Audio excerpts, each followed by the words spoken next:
So before I get started with a social story, I typically write out basically what I'm going to say.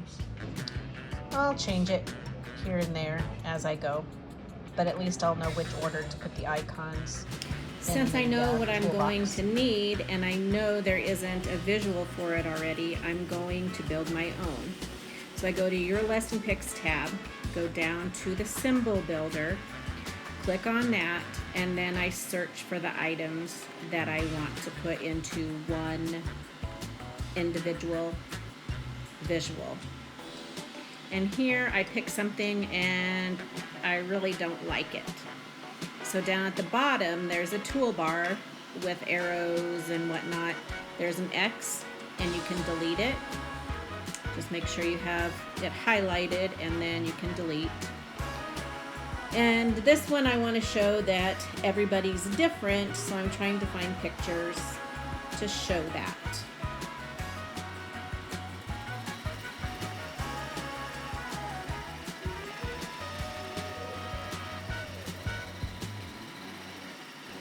Once you get that done, then we will title it.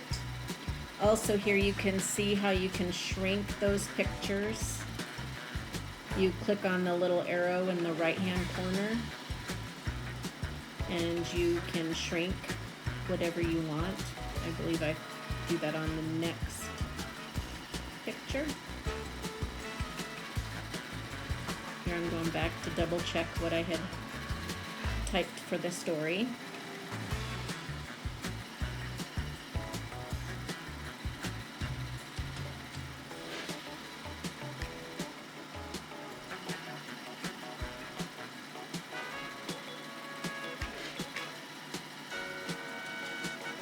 And you can rearrange these as you want.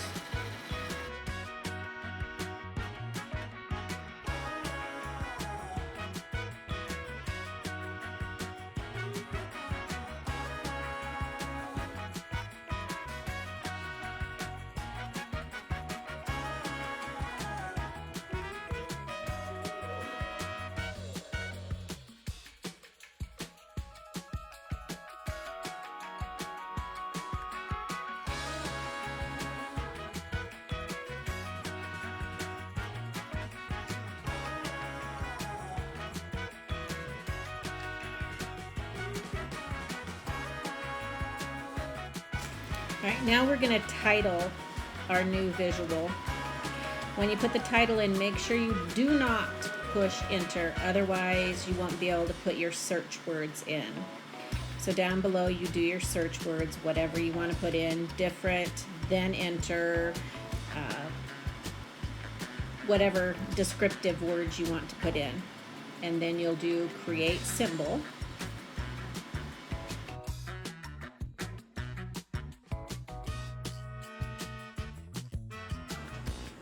So now it'll show up and you can put it in your tray. That's our first visual. Now we're going to go on and make other visuals that we need to go along with our social story.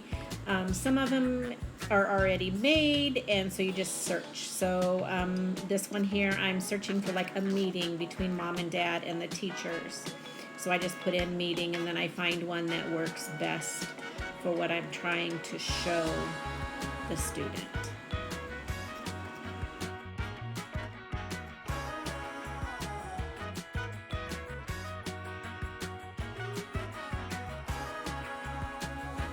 This next one, I need a C pin, and they do not have one that's already in the lesson picks, so I screenshotted it on my computer. Now I'm going in to upload the picture, which back to your lesson pick tab. And then you find it, you upload it and label it, and then you can find it down in your tray of icons you have made.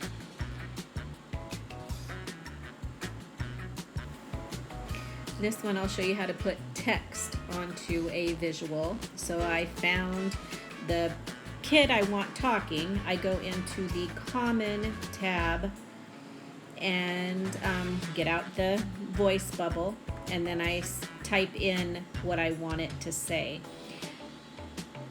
the bubbles will only fit so much, and you have to do line by line. So I couldn't type in every single word I wanted. So few words, shrink them down to fit the bubble, delete those, put in the next words, and so on.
Okay, now I'm going to build my material. So I go to create materials.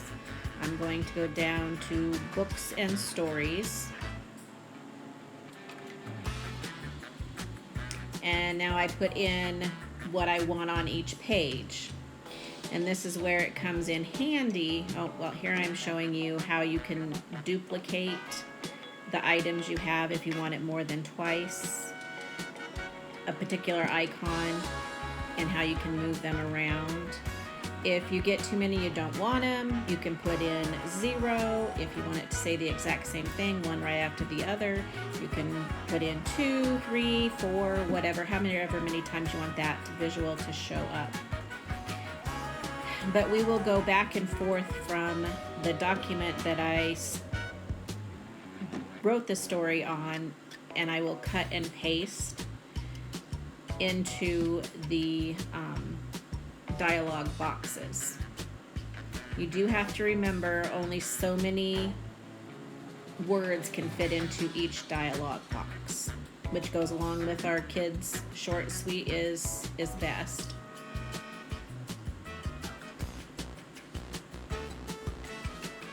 So here I'm going back to cut from my Google Doc, and then I'll take it right into lesson picks.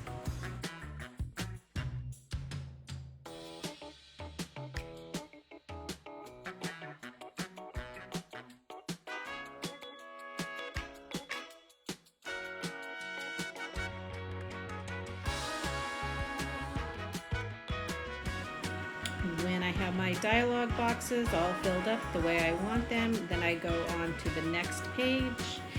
Here I will put the title to the story, and then I can choose to have different backgrounds.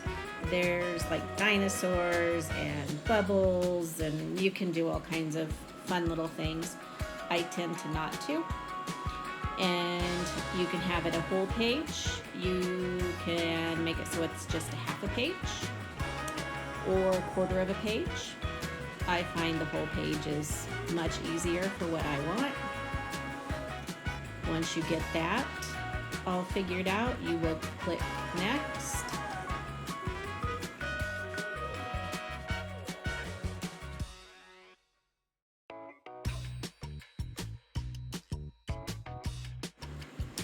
Now I just click download PDF to my computer, and then I can check it out, see if I like what it says, how it looks, see if I've misspelled anything. You'll notice we get to this last page and it didn't print off everything that I wanted. So I go back to the dialogue boxes, find that box, and I shorten up, download PDF again, and make sure it's correct, and then I send it off.